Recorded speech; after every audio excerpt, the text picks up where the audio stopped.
मेरा नमस्कार। आज अंतर्राष्ट्रीय साक्षरता दिवस के मौके पे मुझे कुछ बोलने का अवसर मिल रहा है। यूनेस्को ने सन 1965 में ही अंतर्राष्ट्रीय साक्षरता दिवस मनाने का निर्णय लिया था 7 नवंबर के दिन, लेकिन अगले साल 1966 में 8 सितंबर के दिन से ही ये पहला दिवस मनाने का कार्यक्रम हुआ। साक्षरता और शिक्षा में अंतर है। भारतीय साक्षरता मिशन 1986 के अनुसार जो पढ़ने और लिखने जान जाए वो साक्षर है। ये थोड़ा सा अलग अर्थ में हुआ। सिर्फ पढ़ने और लिखने के लिए जानना ही साक्षरता नहीं हुआ। हम उस शिक्षा को कैसे अपने जीवन में उतार सके, उसके द्वारा खुद के साथ साथ दूसरे का विकास कर सके, यही साक्षरता है।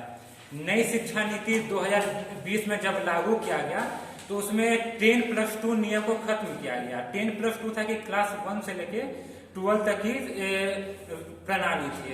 उसके जगह 5+3+3+4 करके किया गया, यानी कि 1 से पहले 3 क्लास और 1-2 इन 5 सालों को इसमें जोड़ा गया। ये शुरुआती 5 का मॉडल है जिसके द्वारा किसी तरह की कोई परीक्षा नहीं होगी। फिर क्लास 3 से लेकर क्लास 5 तक मातृभाषा पे जोर दिया गया, या आपकी जो क्षेत्रीय भाषा है, जैसे कि बंगाल में है तो बंगाली, महाराष्ट्र में है तो मराठी। फिर जो 3 साल 6 से लेकर 8 तक है उसमें वोकेशनल कोर्स को जोड़ा गया, जो कि मेरे अनुसार सबसे बढ़िया कदम इनका है। वोकेशनल कोर्स में होगा कि जिस तरह से चीन के बच्चे क्लास 6-7 के दौरान ही छोटे से छोटे काम को इसे, जैसे कि पंखा बनाना सीख लिए या किसी और चीज को बनाना सीख लिए, तो उसी तरीके का इसमें कार्यक्रम लाया गया।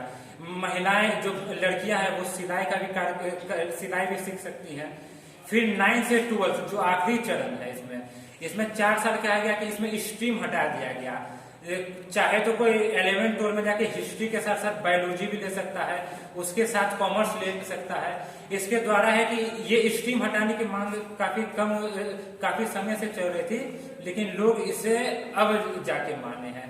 और फिर ग्रेजुएशन में भी ऐसा किया गया है कि 4 साल का ग्रेजुएशन का प्रोग्राम किया गया है, जिसमें कि रिसर्च की बात भी सिखाई गई है। तो यही है कि नई शिक्षा नीति पे इस शिक्षा के महत्व को बताया गया है। अब हम लोग की कमी, हमारी कमी है कि बच्चों की भी कमी है कि जब क्लास होते हैं तो वो क्लास नहीं आते हैं। हमारे कॉलेज में भी देख सकते हैं, तो जब क्लास आए तो वो क्लास में भी आए, ताकि लोग शिक्षा के महत्व को समझे। और जो प्रोफेसर है या वो आमतौर पे बड़े बड़े कॉलेजों में भी हो रहा है कि प्रोफेसर भी पढ़ाने पे ध्यान नहीं देते हैं। टाइम है आने का, कब आते हैं कब, तो अपने इस बात को, क्योंकि शिक्षक डॉक्टर राधा कृष्णन ने कहा है कि शिक्षा को सड़क एक समान है, दोनों लोगों को मंजिल पे पहुंचाते हैं। तो इस बात को विद्यार्थी के साथ साथ शिक्षक प्रोफेसर को भी सीखने की जरूरत है कि एक मर्यादा अनुशासन को बनाए रखे, तभी पढ़ाई का महत्व होगा। जब आप खुद पढ़ाई के महत्व को नहीं समझिएगा, जिस समय में आना उस समय में नहीं आए, जब पढ़ाना है तब नहीं पढ़ाए, तो आप विद्यार्थियों से उम्मीद नहीं कर सकते हैं कि वो भी पढ़ें। तो हमारे समाज में, हमारी शिक्षा नीति में शिक्षक प्रोफेसर से लेके सरकार को भी समझने की जरूरत है। हम कंप्यूटर शिक्षा का मांग करते हैं कि मांग रखते हैं कि कंप्यूटर आए, लैपटॉप आए, लेकिन जो व्यवस्था है उस व्यवस्था में तो आगे बढ़ने का रखना चाहिए।